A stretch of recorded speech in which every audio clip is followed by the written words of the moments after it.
오늘에 있는 본문의 말씀은 갈라디아 교회에 편지를 쓰면서 마지막 결론 부분을 이야기해 주고 있습니다. 율법주의자들에 대한 경고의 말씀입니다. 그들에게 바울은 우리의 자랑은 십자가다. 여러분들의 자랑은 무엇입니까? 결론 부분에 와서 우리가 자랑할 것이 있다면 그것은 십자가라. 두 번째, 우리가 자랑할 것이 있다면 예수님의 흔적이다. 다음 주에 예수님의 흔적에 대해서 설교를 하게 될 것입니다.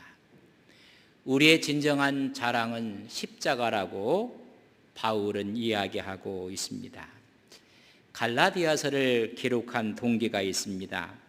거짓 교사들의 교훈으로 말미암아 오히려 복음되지 못하게 했습니다. 그래서 그들을 오히려 책망하고 복음의 진리를 강조한 책입니다. 다른 복음을 전해서 교회를 어지럽게 했습니다. 교란케 했다고 말씀해 주고 있고 복음을 변질시켰다는 것입니다. 구원의 본질을 변질시키고 말았습니다. 이런 다른 복음을 전할 때 바울은 아주 강한 어투로 1장 8절에 보면 그러나 우리나 혹은 하늘로부터 온 천사라도 우리가 너희에게 전한 복음 외에 다른 복음을 전하면 저주를 받을지어다. 여러분, 저주를 선언하고 있는 모습을 보게 됩니다. 다른 복음을 전하는 자들, 교회를 교란케 하는 자들이 있다면 하늘에 오신 천사라도 저주를 받을 것이라고 말씀해 주고 있습니다. 오직 구원은 십자가에서 완성한 하나님의 구속에 대한 그 믿음으로 말미암아 가능한데 오히려 다른 복음을 전해서 할례를 행함으로 구원이 완성되는 것처럼 가르치고 말았습니다.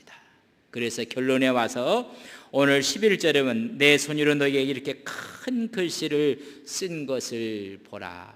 마지막 큰 글씨로 썼다고 이야기해 주고 있습니다. 왜 이런 큰 글씨로 썼다는 이야기를 우리는 추론해 보면 4장 15절에 보면 너희의 복이 지금 어디 있느냐 내가 너희에게 증언하노니 너희가 할 수만 있었더라면 너희의 눈이라도 빼어 나에게 주었으리라. 바울은 여러분 안질로 인해서 고생을 했다는 이야기가 오늘 4장 15절로 유추해 볼 수가 있습니다. 시력에 문제가 있었기 때문에 큰 글씨였다고 말하는 분이 있습니다. 늘 대필자가 여러분 성경을 기록했을 때 이제 마지막에 본인이 직접 썼다는 이야기를 하게 됩니다. 그러나 이것보다 더 중요한 게 있습니다. 왜 큰 글씨인가? 여러분 강조하고 싶은 것입니다. 또 한 가지는 너무 중요하다는 것입니다. 여러분 우리가 판서를 하다가 큰 글씨로 쓴다든지 굵은 글씨로 쓴다는 이야기는 여러분 중요한 내용이라는 것입니다. 우리가 정말 중요하고 여러분 꼭 필요한 내용이라면 형광펜으로 여러분 칠을 해가면서 뚜렷하게 표시나게 하는 것입니다. 오늘 이 말씀은 너무 중요하고 강조하고 싶은 것입니다. 강조하고 싶은 것은 기독교 본질에 대한 이야기입니다. 그 본질은 십자가입니다. 근데 너희가 십자가의 복음을 떠났다는 것입니다. 본질에서 떠나서 육체를 자랑하려고 하고 비본질을 그들이 따르고 있었다는 것을 말씀해 주고 있습니다. 오늘 그냥 본문 12절에 보면 무릇 육체의 모양을 내려 하는 자들이 억지로 너희에게 할례를 받게 함은 그들이 그리스도의 십자가로 말미암아 박해를 면하게 할 뿐이니라. 그들이 육체의 모양을 내려 하고 본질에서 떠나서 외적인 것을 강조하고 있었다는 것입니다. 억지로 할례를 받게 해서 육체의 모양을 내려 했다. 여러분 모양을 내다라는 이 말은 유포르스페오라는 단어를 썼습니다. 우리가 복음 좋은 소식을 유앙겔리온이라고 합니다. 요 유라는 이야기는 굿, 좋다, 좋은, 프로소포니는 얼굴이며 좋은 얼굴, 다시 말하면 예쁜 얼굴로 꾸민다는 것입니다. 마음속에는 거짓이 있고 술수가 있고 악이 있음에도 불구하고 얼굴을 꾸미는 표현을 이야기합니다. 거짓을 행하는 것입니다. 칼융은 이것을 모든 사람이 페르소나를 썼다고 했습니다. 여러분, 가면을 쓰고 있는 것입니다. 복음의 본질이 아닌 가면을 쓴다는 것입니다. 그 가면의 대표적인 것이 할례였습니다. 여러분, 할례를 받으면 할례에 적합한 삶을 살아가야 되는데, 여러분, 할례를 받고 율법은 지키지 않았던 그들의 잘못을 지적하고 있는 것입니다. 13절에 보면 할례를 받은 그들이라도 스스로 율법을 지키지 아니하고 너희에게 할례를 받게 하는 것은 그들이 너희의 육체로 자랑하게 하려 함이라. 할례는 받아놓고 할례의 본질에서 떠났다는 것입니다. 그리함으로 말미암아 오히려 얼굴만 꾸미려고 하는 육체의 모양을 낸다고 말씀해 주고 있습니다. 이들은 그래서 할례당을 만드는 것입니다. 구원은 예수 그리스도의 십자가의 구속의 사건을 인정하지 않는 것입니다. 구원은 할례에 있다고 이야기해서 할례당을 만드는 것입니다. 사도행전 15장 1절에 보면 어떤 사람들이 유대로부터 내려와서 형제를 가르치되 너희가 모세의 법대로 할례를 받지 아니하면 능히 구원을 받지 못하리라. 할례가 구원이라는 사실을 이야기한 것입니다. 우리는 오직 예수 그리스도를 믿음으로 구원받는다는 이 사실을 의심하지 않고 우리는 믿습니다. 예수를 믿음으로 구원받는 것입니다. 이 자체를 부정하는 것입니다. 그래서 육체의 모양을 내려고 하고 육체로 자랑하려고 하는 것입니다. 다시 말하면 할례의 근본 의미를 다 잃어버리고 말았습니다. 할례는 아브라함에게 주어진 하나님의 약속의 증표입니다. 그런데 이 증표를 복음의 핵심으로 탈바꿈시킨 것입니다. 이런 이야기입니다. 우리가 예수를 믿으면 성부와 성자와 성령의 이름으로 여러분 세례를 받습니다. 여러분, 세례가 구원은 아닙니다. 구원받은 사람들이 하나님께 서약하며 외적인 표현으로 여러분 세례를 베푸는 것입니다. 그러나 중요한 것은 예수 그리스도를 믿음으로 구원받은 것이고 이 구원받은 외적인 표현이 세례를 베푸는 것입니다. 세례가 구원은 아닙니다. 그렇기 때문에 오늘 말씀의 15절에 말씀하고 있습니다. 할례가 무엇인가, 무할례가 무엇인가에 대해서 갈라디아서 6장 15절에 보면 할례나 무할례가 아무것도 아니로되 오직 새로 지으심을 받은 것만이 중요하니라. 여러분, 누가 할례를 받았느냐 받지 않았느냐가 중요한 것이 아니라 가장 중요한 것은 주 안에서 성령으로 새롭게 거듭남는가, 새 사람이 되었는가 안 되었는가가 중요하다는 것을 말씀해 주고 있습니다. 원래 기독교는 본질적으로 여러분 형식적이고 외형적인 종교가 아닙니다. 내면적이고 영적인 종교입니다. 근데 유대주의자들은 형식적이고 외형적인 것으로 구원을 오히려 복음의 핵심을 변질시키고 마는 것입니다. 할례를 강조하고 그래서 할례당이 되고 할례가 구원인 것처럼 말씀을 하고 있는 것입니다. 여러분, 우리의 구원은 할례의 여부에 달려 있는 것이 아닙니다. 오직 믿음으로 되는 것입니다. 오직 예수를 믿음으로 우리는 구원 얻는 것을 우리는 받아들이고 믿는 것입니다. 여러분, 그 할례는 그래서 마음에 하라고 했습니다. 구약에도 할례를 받아놓고 할례의 의미를 몰랐던 백성들에게 목이 곧은 백성이라고 이야기를 합니다.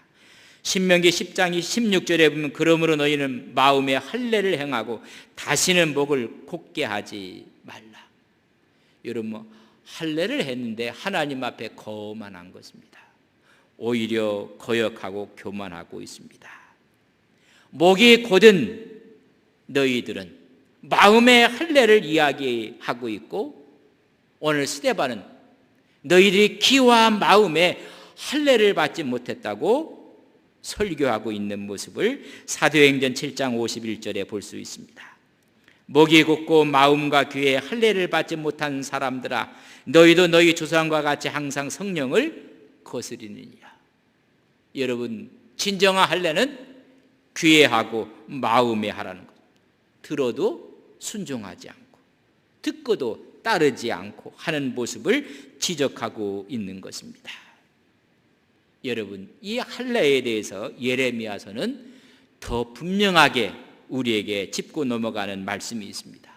예레미야 9장 26절 하반절에 보면 모든 민족은 할례를 받지 못하였고 이방 나라들은 할례를 받지 아니했다는 것입니다. 이스라엘은 마음에 할례를 받지 못하였느니라. 여러분, 이방 사람들과 이스라엘이 다른 바가 없다는 것. 오히려 모든 이방인들은 육체적으로는 표시에 할례를 받지 못했지만 이스라엘 너희들은 마음에 할례를 받지 못했다고 질타하고 있는 모습을 볼 수가 있습니다. 그래서 우리에게 마음 가죽을 베어버리는 것이 진정한 할례인 것을 예레미야 4장 4절에 말씀합니다. 유대인과 예루살렘 주민들아, 너희는 스스로 할례를 향하여 너희 마음 가죽을 베고 나 여호와께 속하라. 진정한 할례는 마음에 있는 교만과 고집과 우상 숭배로 나아가는 그 마음 가죽을 베어내는 것이 진정한 할례이니라. 그리고 나에게 속하라고 말씀해주고 있습니다. 마음의 할례를 받지 못한 유대인들을 질책하고 있는 모습입니다. 이런 모습을 이사야서는 이사야 29장 13절에 주께서 이르시되 이 백성이 입으로는 나를 가까이하며 입술로는 나를 공경하나 그들의 마음은 내게서 멀리 떠났나니 그들이 나를 경외함은 사람의 계명으로 가르침을 받았을 뿐이니라. 진정한 의미를 잃어버리고 말았다는 것입니다. 입술로는 할례 받은 것처럼 하지만은 마음은 할례를 받지 못한, 그래서 이스라엘아 마음에 할례를 받지 못했다고 예레미야가 말씀하고 있는 것입니다. 진정한 할례가 무엇인가? 에 대해서 말씀하는데 그들은 형식주의자들이었습니다. 내용은 없고 형식만 남아있는 그런 자들. 이런 폐단을 우리 주님께서는 마태복음 23장에 바리새인들, 서기관들, 종교 지도자들에게 여러분 화 있을진저, 그 중에 한 가지를 보면 23장 15절에 보면 마태복음 화 있을진저 외식하는 서기관들과 바리새인들이여, 너희는 교인 한 사람을 얻기 위하여 바다와 육지를 두루 다니다가 생기면 너희보다 배나 더 지옥 자식이 되게 하는도다. 하나님의 천국의 문을 막고 있는 자들이 바로 외식적인 율법주의자들이요 할례를 받은 바리새인들이라고 말씀하고 있는 것입니다. 한 사람을 전도하기 위해서 그렇게 애를 써서 그들을 전도했건만 지옥 자식으로 만들고 있다는 것입니다. 다시 말하면 구원의 길을 막고 있다는 것입니다. 여러분, 형식적인 종교가 얼마나 무섭고 폐단을 일으키는지를 아셔야 됩니다. 오늘 이 시대에도 잘못하면 교회가 구원의 문을 막고 있을 수 있다는 것도 여러분 생각하셔야 됩니다. 아니, 믿는 사람이, 새롭게 믿는 사람의 구원의 길을 가로막고 있을 수 있다는 것을 우리는 생각하고 또 생각하며 유념해야만 합니다. 잘못된 자랑, 잘못된 신앙의 모습을 질타하고 있는 것입니다. 그러면서 우리가 진정으로 사랑할 것이 무엇인가 본절에 바울은 신앙 고백처럼 말합니다. 오늘 14절에 있는 본문의 말씀입니다. 그러나 내게는 우리 주 예수 그리스도의 십자가 외에 결코 자랑할 것이 없으니 그리스도로 말미암아 세상이 나를 대하여 십자가에 못 박히고 내가 또한 세상에 대해서 그러하니라. 자랑할 것이 있다면 여러분 십자가라고 말씀해주고 있습니다. 십자가 외에는 결코 자랑할 것이 없다는 것입니다. 여러분들은 무엇을 자랑합니까? 바울은 내가 자랑할 한 가지가 있는데 그것은 십자가입니다. 그래서 많은 사람들이 여러 가지로 자랑을 합니다. 사람들이 좋은 일이 있고 여러분 그런 일이 있으면 계속 자랑하고 싶은 것이 여러분 사람이 갖고 있는 마음입니다.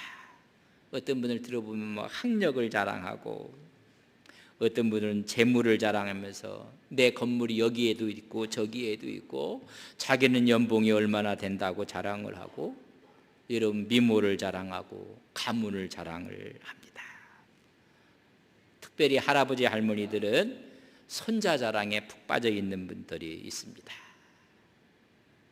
우리 장로님 한 분 가운데 이런 이야기를 해서 우리가 웃었습니다. 손자가 이렇게 이쁜 줄 알았으면 아들보다 손자를 먼저 낳았으면 좋았을 텐데. 여러분 무슨 말인지 모르신 분들은 집에 가서 웃으시기를 바랍니다. 손자가 그렇게 여러분 이쁘다는 것입니다. 여러분 그건 자연스러운 것입니다. 어떤 분은 자랑하는데 딸이 자랑을 해요. 저 집에 딸이 없는데 무슨 딸인가 했더니 그 딸이 견이었습니다. 여러분 무슨 말인지 모르시는 분도 집에 가서 웃으시기를 바랍니다. 여러분 아니 걔를 아들이라고 하고 딸이라고 하고 또 그걸 그렇게 자랑을 하는 것입니다. 어느 분을 자랑하는 걸 봤더니요, 내가 술 먹은 것을 따지면 이 집채만큼 더 많이 술병이 쌓인다고. 저게 자랑을 하는 건지. 여러분 이런 자랑을 하는 분들도 있습니다. 그러나 우리 모두가 자랑하고 싶은 것은 인지상정입니다. 바울은 예수님을 알기 전에 정말 자랑거리가 많았던 사람입니다. 여러분 한번 자랑거리가 얼만큼 되십니까? 바울은 빌립보서 5장 5절로 6절에 보면 3장 5절로 6절에 보면 나는 8일 만에 할례를 받고 이스라엘의 족속이요 베냐민 지파요 히브리인 중에 히브리인이요 율법으로는 바리새인이요 열심으로는 교회를 박해하고 율법에 이르는 흠이 없는 자라. 그의 열심을 따라갈 수가 없고 그의 가문을 따라갈 수가 없습니다. 이스라엘의 초대왕 사울이 있는 지파의 사람이라고 이야기합니다. 여러분 자랑할 것이 너무 많습니다. 그렇다면 예수님을 안 후에 다메섹 도상에서 주님을 만나고 그가 회심한 후에 그는 자랑할 것이 더 많습니다. 가는 곳마다 교회를 세운 분입니다. 갈라디아 가서 갈라디아 교회가 세워집니다. 빌립보에 가면 빌립보 교회가 세워집니다. 데살로니가 가면 데살로니가 교회가 세워집니다.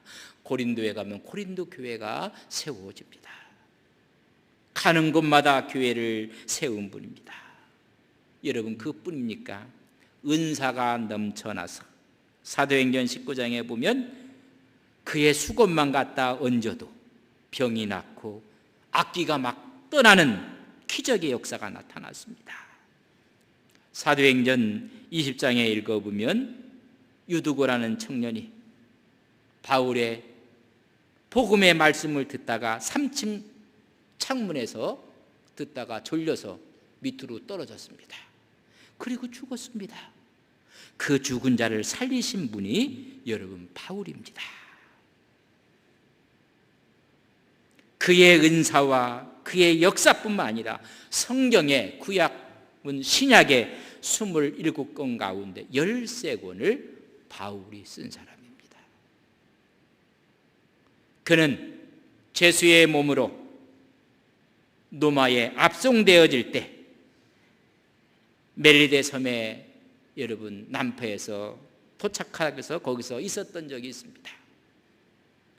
근데 독사가 나와서 여러분 바울을 물었습니다.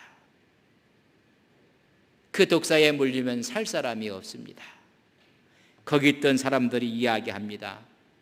용케도 바다에서는 살았지만은 이 섬에 와서 신의 노하심으로 죽었다. 독사에 물리고도 바울이 살아났습니다. 아무 표시가 없습니다. 그때 그 섬 사람들이 그를 신이라고 추앙을 하게 됩니다. 그는 깊은 기도 속에 셋째 하늘에 다녀왔다고 했습니다. 여러분, 자랑할 것이 너무 많습니다. 은혜에 대해서, 은사에 대해서, 그가 기록한 하나님의 말씀에 대해서, 역사에 대해서 가는 곳마다 교회도 세웠습니다. 그러나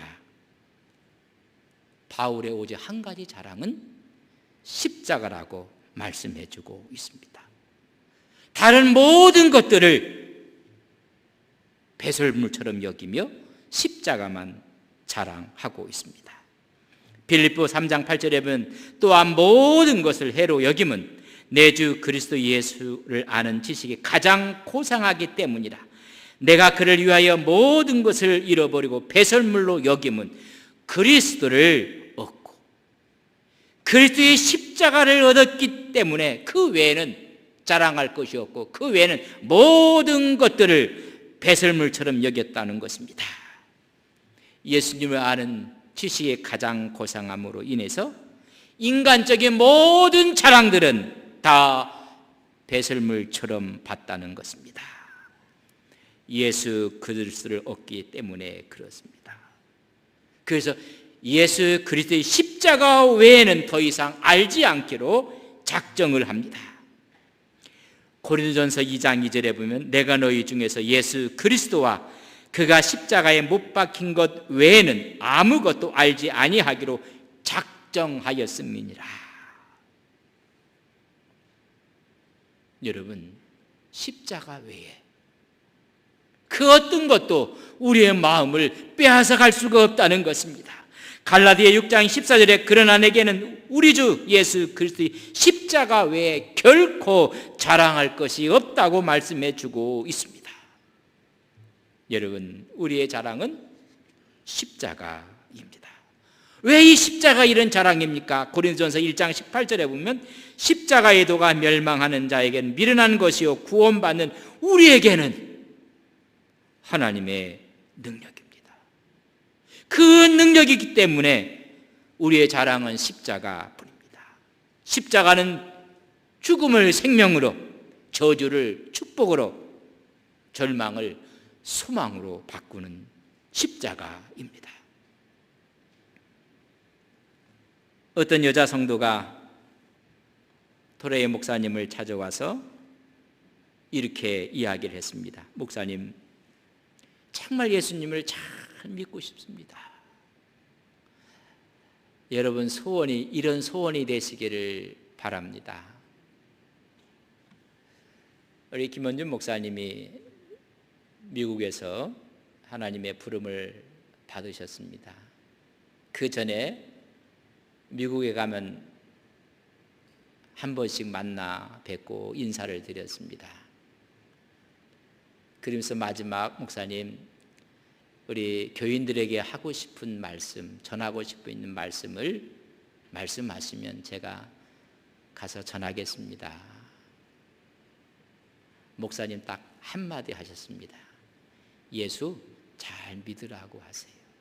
예수 잘 믿으라고 하세요. 여러분, 우리가 그런 소망이 있습니다. 이 여자분도 정말 뜨겁게 성령 충만하게 예수를 믿고 싶습니다. 그래서 부흥회도 되고 수많은 집회도 참여를 했습니다. 그런데 그런 마음이 들지 않아서 제가 어떻게 하면 됩니까? 라고 질문을 합니다. 그때 목사님이 묻습니다. 무슨 기도를 하고 계십니까? 무엇을 기도하십니까? 했더니 저는 기도 제목이 많습니다. 그때 목사님이 그 말을 듣고 한 가지만 한번 기도해 보십시오. 한 가지 기도가 하나님, 내 자신을 알게 하옵소서. 내 자신을 똑바로 알게 해주세요. 기도하시라고. 이 성도는 그 말에 순종해서 하나님께 늘 기도합니다. 내 자신을 하나님 알게 하옵소서. 내가 어떤 사람인지 기도하고 기도했더니 하나님의 거룩한 영광 가운데 자기 자신을 보게 됩니다. 머리부터 발끝까지 성한 곳이 없습니다. 시기와 질투와 미움과 거짓과 추함과 깜짝 놀랐습니다. 너무 창피합니다.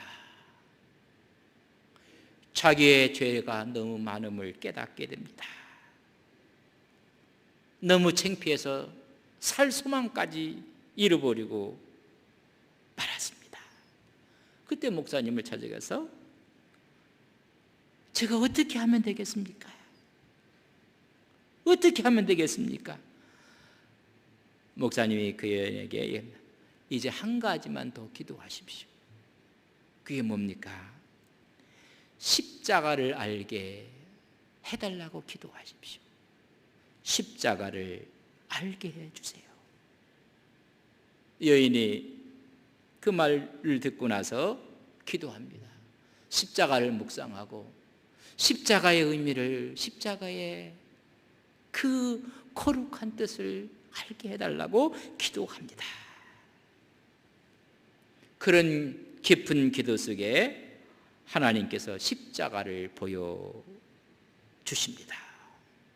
그 십자가는 주님이 찢으신 피를 철철 흘리는 십자가 위에 주님의 모습이었습니다. 내가 이 피로 너의 추한 모습을, 너의 죄악을 다 씻어 주었느니라. 너 죄 때문에 내가 십자가를 지었노라. 너를 위해 내가 십자가를 지어 너는 이제 죄인이 아니라 의인으로. 이 여인이 충격을 먹었습니다. 그렇게 창피하고 부끄럽고 죄의 모습이었는데 십자가의 은혜가 그의 모든 죄를 덮고 말았습니다. 충격과 함께 감격과 은혜를 깨닫게 되었습니다.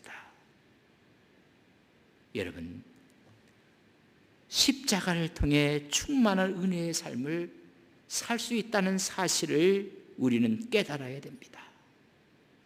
그 십자가를 깨닫는 순간 우리는 겸손해질 수가 있습니다.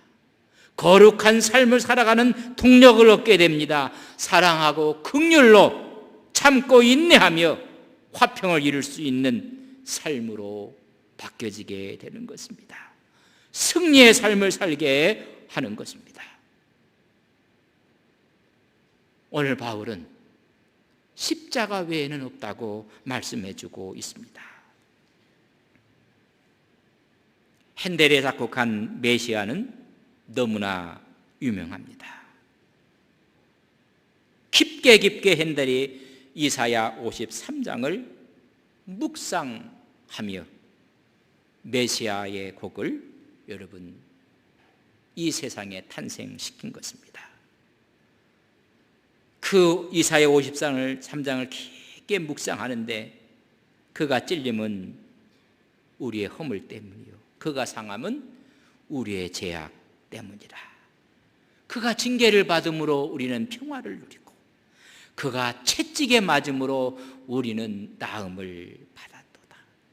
우리는 다 양 같아서 그릇 행하여 각기 제 길로 갔건만 그 모든 죄악을 그분께 담당시키셨도다. 우리 때문에. 이것을 묵상하는데 핸델은 눈물을 흘리며 하나님의 은혜에 감격하고 있을 때 그의 하인이 와서, 주인님, 식사 시간이 지났습니다. 식사를 하셔야 됩니다 라고 이야기했을 때 핸델이 이런 이야기를 합니다. 나는 지금 세상 죄를 짊어지고 가는 하나님의 어린 양을 보고 있다.